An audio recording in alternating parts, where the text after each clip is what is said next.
Relentless Entertainment presents Bandcamp Fridays, weekly album reviews. Welcome back, everybody, to another episode of Bandcamp Friday. Got a couple new records for you guys to check out. The first one is not a new band. It is Witchery and their album Witchkrieg,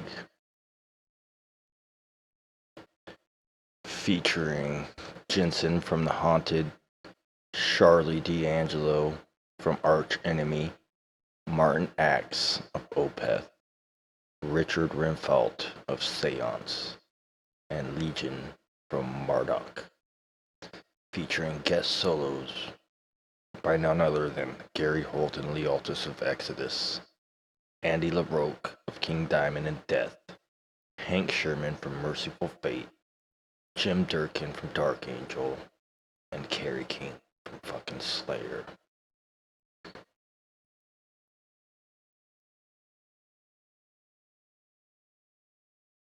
This album was released in 2010.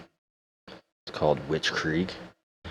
The band hails from Sweden, out on Century Media Records, and it features Communist Zombie as their album artwork.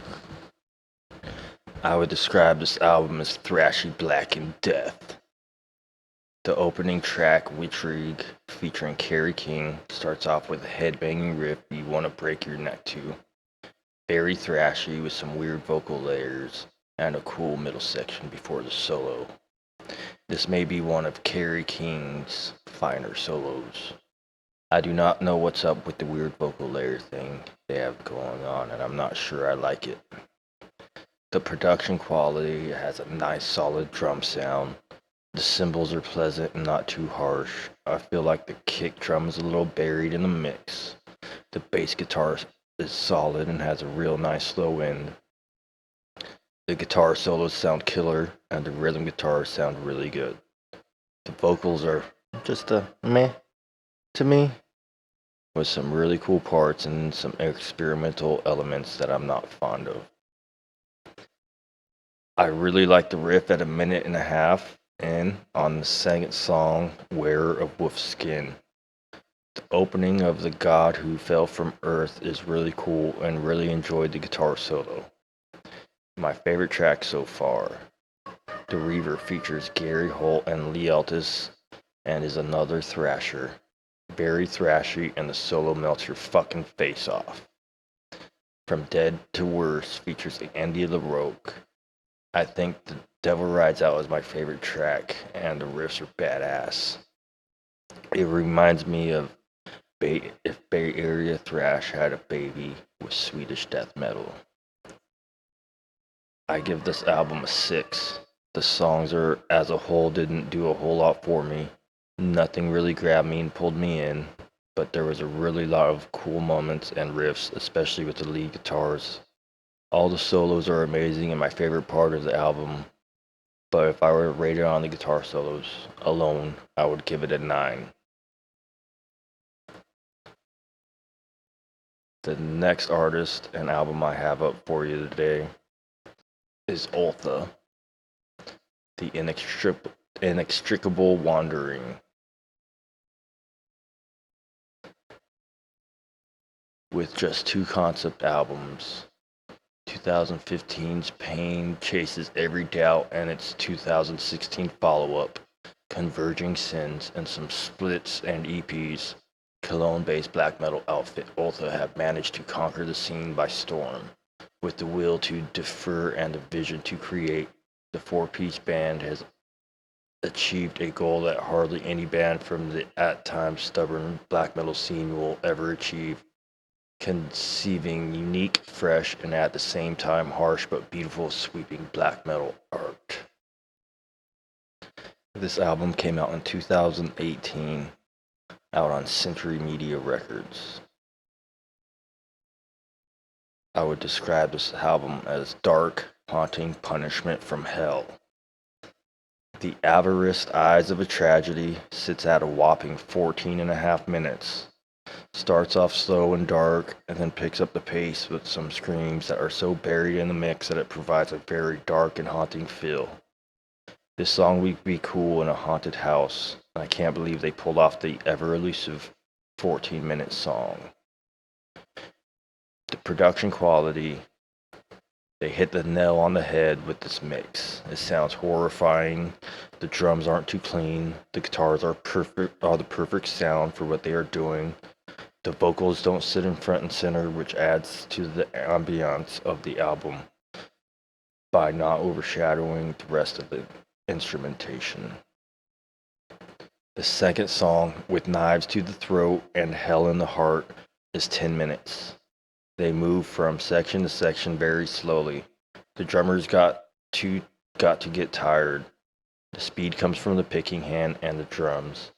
Guitar work is very simplistic, not a lot of notes. The third song is just a keyboard piece that could be in a movie. Cyanide Lips opens with a cool arpeggiated section. The snare sounds really good on We Only Speak in Darkness. When I was kind of getting over it, they changed it up a little bit and brought me back into it. It reminds me of the beautiful soundscapes of hell. I give this album an 8 out of 10 if you're into atmospheric black metal, and if it ended after the fourth song.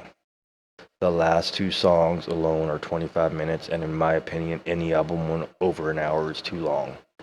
I think the ideal running time is around 45 minutes. But if you're into brutal death metal, you probably won't dig it. Oh, and what is this? Finally, a little bit of some riffage going on in about the last 10 seconds. These guys definitely know what they're doing. All I have left to say is wow. And then the third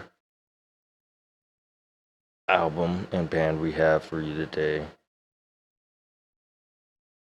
is from a band called Pneuma Hagion. The album is called From Beyond. Came out in August of 2024. They hail from Texas and are out on Everlasting Spew Records, which is I think is a pretty cool name. The auditory onslaught hailing from Texas and known as Pneuma Hagion is going to unleash their third full-length album in late August through Everlasting Spew Records. A relentless barrage of down-to brutality will resonate deep with the darkest chords of your soul. This is thick, this is raw, and this is crushing, unfiltered aggression.